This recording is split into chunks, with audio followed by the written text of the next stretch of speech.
That's right, we are talking about that little fella right there today. That is the Streamlight RM2. RM stands for rail mount and 2 stands for 2. You guys should all pretty much know that by now.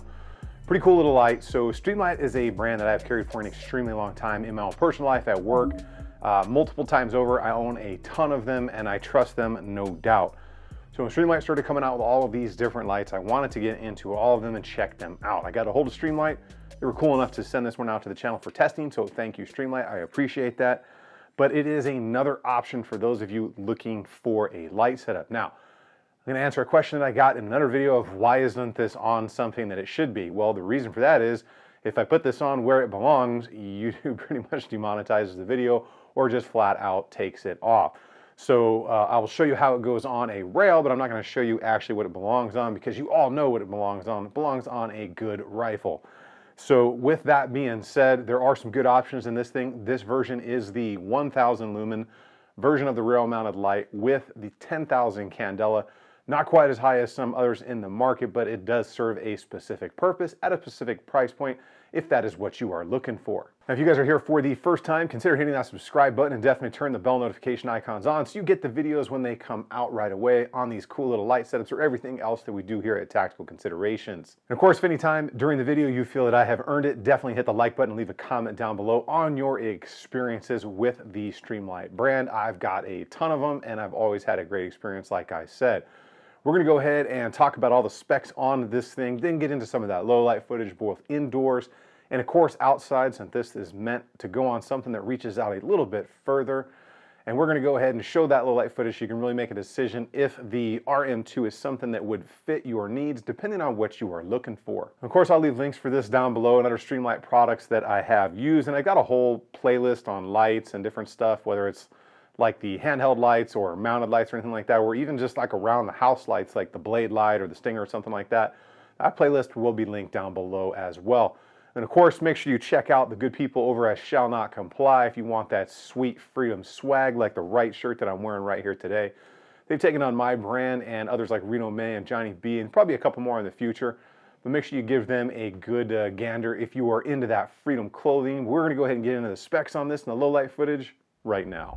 All right, let's go ahead and jump into the RM2 here from the good people over at Streamlight. I get my camera to focus in for you guys, which it doesn't want to do right now for some reason, which is weird. So this is going to be an aluminum bodied light that we are used to seeing from Streamlight. It's got that kind of, plastic and polymer with a rubber tail cap on it.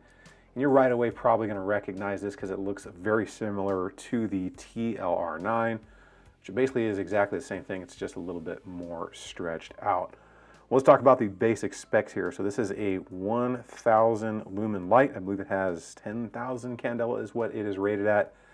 And it has 2 CR123 batteries, which are loaded in the front right there, as you can see where that little lockout notification is. And it does have a 1.5 hour runtime with those 2 batteries.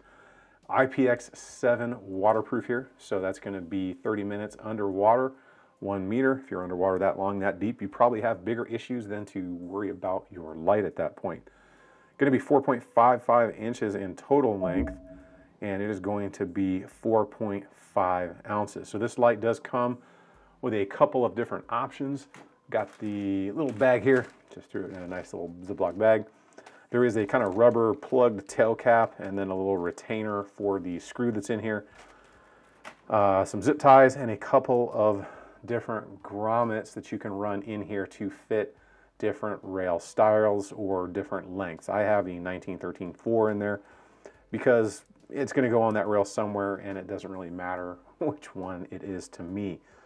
You got dual activation here via the included switch that also has the grommets to go on the rail or whatever 1913 style mount you have. And of course, we also have that activation switch right there on the back, which makes it, that dual activation is extremely nice because if your switch goes down, then you can always rely on that button right there. So as far as activation goes with the, whether it's the pressure pad or whether it's this, you're going to have the momentary on is going to be a press and hold, okay? And then if you quick tap it, it will stay on. Just like other Streamlight products, you do have the 10 tap mode on here where you can tap the button 9 times quickly, and then on the 10th one you hold it and it will rotate into strobe mode.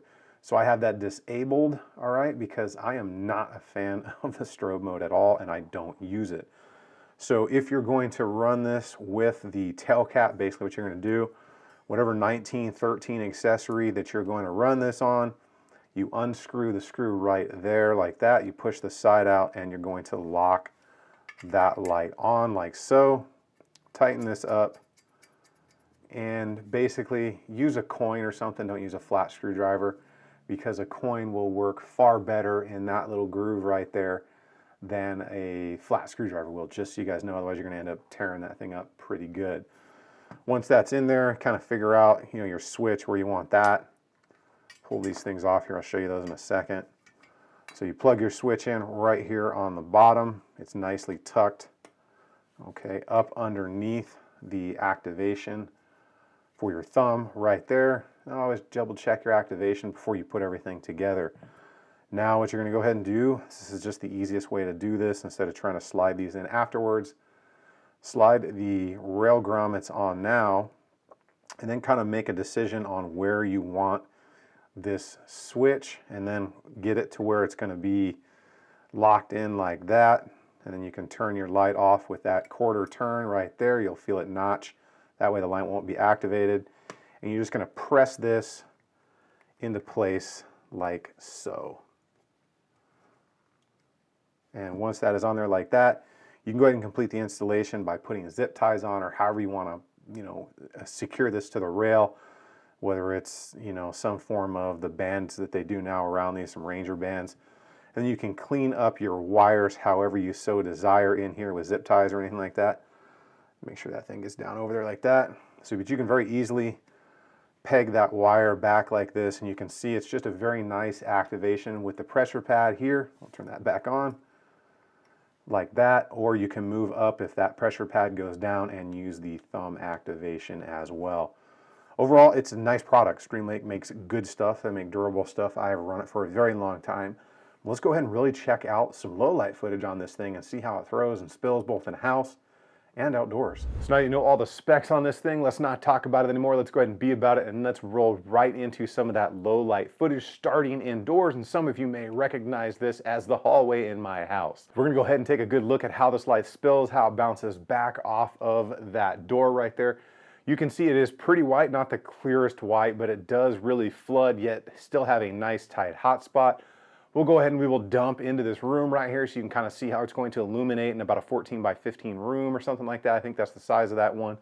Overall, not bad, and you can really bounce this light from wall to wall if you want to do so. Now we'll go ahead and we'll take a look at that long wall. This is from that hallway all the way through to the kitchen, which is about 47 feet on that long wall. And you can really see how this is going to react at distance. Does a very good job both left and right. You can see how it kind of spills into the room, and then it spills into that bathroom right there. It really just gives you a good idea how this is going to perform in a house environment. Well, now that we all know how this is going to look in a house, let's take this thing outside and check this out.